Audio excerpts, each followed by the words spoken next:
নির্বাচনের আগে করেছেন? দেখুন, আমাদের প্রস্তুতি বনগাঁতে শুরু হয়েছে। প্রত্যেক বছর বনগাঁ পৌর এলাকার থেকে আমরা আমাদের যে 22টা ওয়ার্ড আছে, এই 22টা ওয়ার্ড থেকে আমরা সমন্বিতভাবে বনগাঁ পৌরসভার যত তৃণমূল কংগ্রেস কর্মী আছে, নেতৃত্ব আছে, আমরা বনগাঁ পৌরসভার চেয়ারম্যানের নেতৃত্বে লাস্ট 3 বছর আমরা একসঙ্গে সকালবেলা যে বনগাঁ থেকে যে 9টা 5-এর যে ট্রেনটা, সেই ট্রেনে করে আমরা কলকাতার দিকে রওনা হই। আমাদের জনসংখ্যা শুনলে আপনি অবাক হবেন, শুধু বনগাঁ পৌরসভার থেকে 5,000 লোক আমাদের প্রত্যেক বছর যায়, 5,000 লোক যায়। এবং সেক্ষেত্রে আমরা পৌরসভার যারা কাউন্সিলররা আছি, চেয়ারম্যানকে নেতৃত্বে আমরা প্রত্যেক কর্মীদেরকে সকালবেলায় স্টেশনে আসার সঙ্গে সঙ্গে আমরা একটা টিফিন দিয়ে দিই।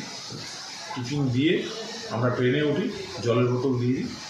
আমরা ট্রেনে করে সবাই একসঙ্গে, একদম যত লিডাররা আছে সব একসঙ্গে, চেয়ারম্যান সঙ্গে নিজের থাকেন সঙ্গে, এবং সমস্ত কাউন্সিলর যারা আছে তৃণমূল কংগ্রেসের 19 জন কাউন্সিলর, সবাই মিলে আমরা একসঙ্গে শিয়ালদা যাই। শিয়ালদা যে আমাদের যে নর্থ 24 পরগনার যে ট্রেন হয়, সেই ট্রেনটা আমরা দেখা করি।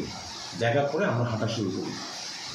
এবছরে যেহেতু 2026 সালের নির্বাচন, আপনারা প্রত্যেকেই জানেন যে যখন তৃণমূল কংগ্রেসের যখন সরকারে আসেনি, তখন কিন্তু বনগাঁ সাব ডিভিশনের 4টে সিটই কিন্তু, তখন 4টে সিট ছিল না, 3টে সিট ছিল।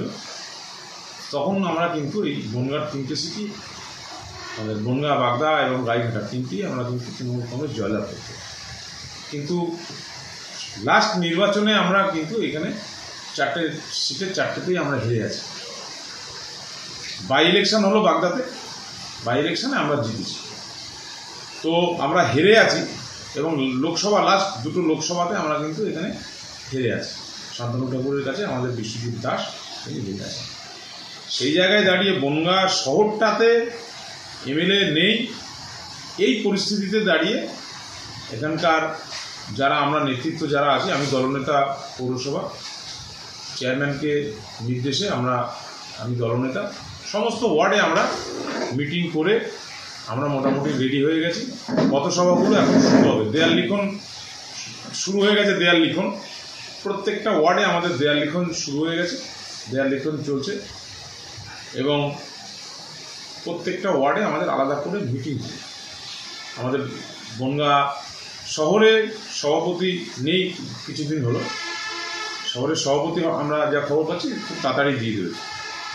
তো শহরের সভাপতি দিক না দিক, আমরা চেয়ারম্যানের নির্দেশে আমরা বনগাঁ পৌরসভার সমস্ত কাউন্সিলররা, আমি দলনেতা, আমি নেতৃত্ব দিই, এবং বনগাঁ শহরের যে সমস্ত নেতৃত্ব দিই। এবছর আমরা 5,000 করে প্রত্যেক বছর যাওয়া হয় লোক। এবার আমরা চেষ্টা করব তার 1.5 গুণ লোক যাতে ব্রিগেডে ওই দিন যায়, এবং মানুষের উৎসাহ আছে, প্রচণ্ড পরিমাণে উৎসাহ আছে, এবং বনগাঁর মানুষ এবার চার্জ হয়ে আছে। আরও আপনারা প্রত্যেকে জানেন যে মমতা ঠাকুর, অল ইন্ডিয়া মুক্ত অমর সংঘের যিনি সভাধিপতি, তাকে মমতা বন্দ্যোপাধ্যায় তার উপরে আস্থা রেখে তাকে রাজ্যসভায় পাঠিয়েছেন, এবং বনগাঁ সাংগঠনিক জেলা তৃণমূল কংগ্রেসের তাকে চেয়ারম্যান করা হয়েছে। সেই জন্যে মতুয়ারাও এবার কিন্তু ভীষণভাবে চার্জ হয়ে আছে। মমতা ঠাকুরের এই যে চেয়ারম্যান হওয়ার যে মেসেজটা সব জায়গায় সর্বস্তরের মতুয়াদের কাছে পৌঁছেছে, এবং আমরা আশা করছি এবার 7,500 লোক এবার ব্রিগেডে যাবে। এবং আমরা কিন্তু বিধানসভা ভোটটাকে আমরা কিন্তু এখন থেকেই টার্গেট করে আছি। সেখানে বিধানসভার প্রস্তুতি আপনারা বলতে পারেন যে 21শে জুলাই থেকে আমরা কিন্তু বিধানসভার প্রস্তুতি নিয়ে, যাতে বিধানসভায় আমাদের বনগাঁ 95 বনগাঁ বিধানসভা তফসিলি যে সিটটা যাতে আমরা উদ্ধার করতে পারি, তার জন্য আমরা কিন্তু অলরেডি নেমে গেছি রাস্তায়। দেখার পর যখন একটা ঐতিহাসিক একটা আপনার 21শে জুলাই পালন হয়, তখন দেখা যায় যদি এবারেও যদি তারা এরকম চক্রান্তের শিকার করে, আপনি? হ্যাঁ, নিশ্চয়ই। বনগাঁ শহরের যে লোকগুলো তারা কিন্তু এবার বাসে যাবে না, এবার ট্রেনে যাবে। এবং বাসে আমরা যাই না, তার কারণ হচ্ছে বাসে যেতে গেলে এবারে এখান থেকে 3.5 ঘন্টা 4 ঘন্টা সময় লেগে যায় যাওয়ার, এবং আসাটা অনেক অনিশ্চিত হয়ে যায়। তো ট্রেনে আমরা এখান থেকে বনগাঁ যেহেতু জংশন, এখান থেকে ট্রেনটা ছাড়ে, আমরা ট্রেনে করে যাই। এবার আমরা ট্রেনে যাব। আর দল যদি মমতা ঠাকুর যদি আমাদের নির্দেশ দেয় যে মতুয়াদের টঙ্কাকাশি নিশান নিয়ে যেতে হবে, তাহলে আমি অল ইন্ডিয়া মতুয়া মহাসংঘের সম্পাদক হিসেবে আমাকেও তখন দল আমাদের এখানকার যারা আছে তাদেরকে নিয়ে আমাদেরকে বাসে করে হোক বা ট্রেনে করে হোক আমাদের কিন্তু ধর্মতলায় যাবো আমরা। আচ্ছা, 2026 জুলাই দেখা যাচ্ছে যে বিরোধীরা অর্থাৎ ওরাও ডাক দিয়েছে, উত্তর কন্যা অভিযান ডাক দিয়েছে, তারপরে কি কোনো একটু ঘটা করতে পারে বলে আপনি মনে করছেন? কিচ্ছু ঘাটার কোনো ব্যাপারই নেই, তার কারণ হচ্ছে কোথায় ব্রিগেড আর কোথায় উত্তরকন্যা। উত্তরকন্যা মানে নর্থ বেঙ্গলের শিলিগুড়িতে, ওখানে কটা বিধানসভা, কটা লোকেরই বা জায়গা আছে। ওরা জানে যে ব্রিগেড ভরানো ওদের পক্ষে সম্ভব না, ওরা অন্তর্দ্বন্দ্বে জর্জরিত, বিভিন্ন রকমের গোষ্ঠী ওদের বেরিয়ে এসছে। এবং আপনারা তো দেখছেন যে প্রাক্তন যিনি সভাপতি, আমি তার নামটা নিচ্ছি না, তার কি অবস্থা সে তো আমার মনে হচ্ছে যেন আমরা যতদূর খবর পাচ্ছি 21 জুলাই মঞ্চে তাকে আমরা পাবো। সে হয়তো আমাদের 21 জুলাইয়ের মঞ্চে হাজির হবে, এটা আমার মনে হচ্ছে সময়ের অপেক্ষায়। সেই জন্য ওরা ওদের ঘর সামলাতে ব্যস্ত। আর অভিষেক বন্দ্যোপাধ্যায় তো বলেই দিয়েছেন যে 50 আসন পার করবে না এবার বিজেপি। তার কারণ বেস লেভেলে ওদের কোনো কর্মসূচি নেই, কোনো রকমের। এক একটা জায়গায় ওরা যাচ্ছে 15-20 জন লোক নিয়ে একটা রাস্তায় অবরোধ করার চেষ্টা করছে। আবার গিয়ে তো ছেলে খেলা। আমরাও একসময় বিরোধী আসনে ছিলাম, আমরা কোথাও একটা কোনো মুভমেন্ট করতে গেলে আমাদের হাজার হাজার লোক হতো। মমতা বন্দ্যোপাধ্যায় 93 সালে যে ডাক দিয়েছিল তাতে তো কয়েক লক্ষ লোক এসেছিল। আর বিরোধী কি বিরোধী, একটা ধর্ম নিয়ে সবসময়। এখন শ্রমিক ভট্টাচার্য বলতে বাধ্য হচ্ছে যে না, আমরা ওই হিন্দু মুসলমান ভাগ করতে চাই না, এটা বাংলা, এটা এখানে ওই শুভেন্দু অধিকারীর ওই গোয়াত্তামি ওর নিজেকে হাইলাইট করার জন্য ও যেসব কথা বলছে, এসব কথা চলে না। এসব কথার জবাব কিন্তু মানুষ দেবে। শুভেন্দু অধিকারীকে এবার কিন্তু ঘরের ছেড়ে ঘরে ফিরে যেতে হবে, যতই লম্বা চওড়া লেকচার করুক আর যাই করুক, এটুকু বলে দেবো আমরা। না, ঘরের ছেলে তৃণমূল কংগ্রেসের না, ও ঘরের ছেলে মানে আমি বলবো যে শিশিরবাবুর ছেলে, শিশিরবাবুর বাড়িতে মানে মিদনাপুরে ওনাকে চলে যেতে হবে। ঘরের ছেলে মানে তৃণমূল কংগ্রেস পরিবারে ওর আর কোনো ঠাঁই নেই। ওকে আর কোনোভাবেই মমতা বন্দ্যোপাধ্যায় কোনোভাবেই ওকে আর নেবে না। ও যতই ক্ষমা চাক বা যাই করুক না কেন, ওর শখ জেগেছে মুখ্যমন্ত্রী হওয়া, ওর শেষ দেখে আমরা ছাড়বো, এটুকু বলতে পারি। দেখুন, যে বলছিল যে ভিক্ষা, তারা যে সমস্ত রাজ্যের ক্ষমতায় এসছে ওই লক্ষ্মীর ভাণ্ডারের কথা বলেই এসছে। ওই রাজস্থানে, ওই দিল্লিতে ওরা লক্ষ্মীর ভাণ্ডারের কথাটা ওরা দিয়ে কিন্তু আজকে ক্ষমতায় এসছে। ওরা কিন্তু আপনারা খোঁজ নিয়ে দেখবেন, আপনারা খবরের কাগজে যারা খবর ছাপান বা ইলেকট্রোমিডিয়া, আপনারা খবর নিয়ে দেখবেন যে দিল্লি এবং রাজস্থান দুটো জায়গাতেই কিন্তু রাজ্য সরকার কিন্তু মুখ তুলে পড়েছে। ওরা লক্ষ্মীর ভাণ্ডার মেনটেন করতে পারছে না। কিছু লোক পাচ্ছে, বেশিরভাগ লোক পাচ্ছে না। সেক্ষেত্রে দাঁড়িয়ে ওদের মমতা বন্দ্যোপাধ্যায়ের কাছে ওরা শিশু। মমতা বন্দ্যোপাধ্যায়ের রাজনীতি ওর শিরায় শিরায় রাজনীতি জানেননি। মানুষকে কীভাবে ভালো রাখতে হয় মমতা বন্দ্যোপাধ্যায়ের মতো কেউ জানে না।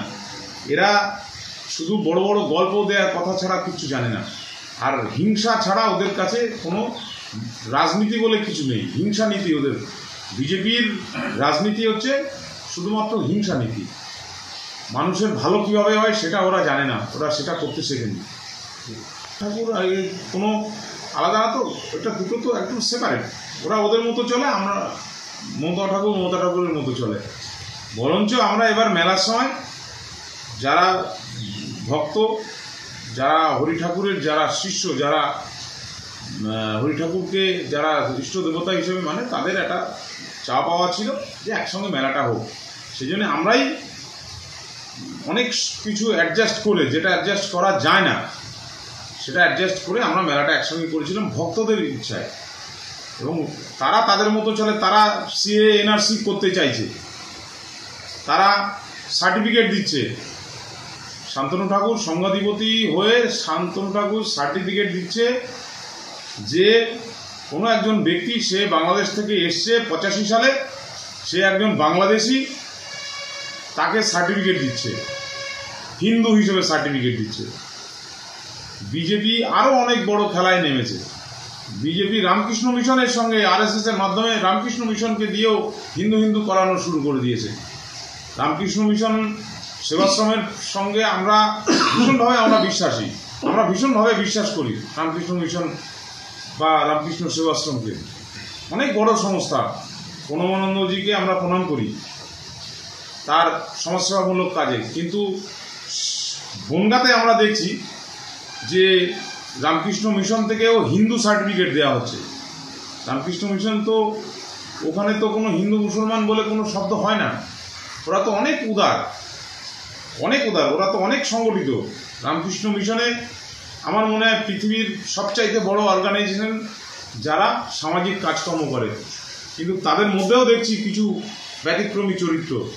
তারা আজকে যে কোনো মানুষকে বলছে অমুক হিন্দু, সে বাংলাদেশ থেকে এত সালের এত তারিখে এসছে, 85 সালের কোনো একটা তারিখে এসছে, সে একজন বাংলাদেশি কিন্তু সে একজন হিন্দু। এইসব সার্টিফিকেট আমাদের কাছে আছে, আপনারা যদি চান আমরা দিতে পারি। আমরা রামকৃষ্ণ মিশনের যারা দায়িত্বে আছে তাদের কাছেও আমরা বলতে চাই, বনগাঁ এবং বাজিতপুরের যে রামকৃষ্ণ মিশন, এরা নতুন খেলায় নেমেছে। এরা RSS এর কাছ থেকে কিছু হয়তো উৎকোচ নিয়ে তারা এইসবগুলো করছে। আমার বিশ্বাস যে রামকৃষ্ণ মিশন সেবাশ্রম যেটা মেইন হেড অফিস, যেখান থেকে নির্দেশ আসে, তারা সম্ভবত এইসব খবরাখবর জানেন না। সেই জন্য আমি, যিনি আজকে রামকৃষ্ণ মিশনের সর্বোচ্চ যিনি সন্ন্যাসী আছেন, তার কাছে আমি নিবেদন করব যে আপনি বনগাঁ এবং বাজিতপুর যে মন্দির আছে, আশ্রম আছে, এই আশ্রমে আপনি খোঁজ নিন। এখানে একটা নতুন খেলায় নেমেছে, কিন্তু সাধারণ মানুষের কাছ থেকে একটা হিন্দু তৈরি করে দেওয়ার একটা খেলায় নেমেছে কিছু পয়সার বিনিময়ে। গতবার লোকসভাতেও এটা বলেই আসা হয়েছে যে NRC এবং CA করা হবে।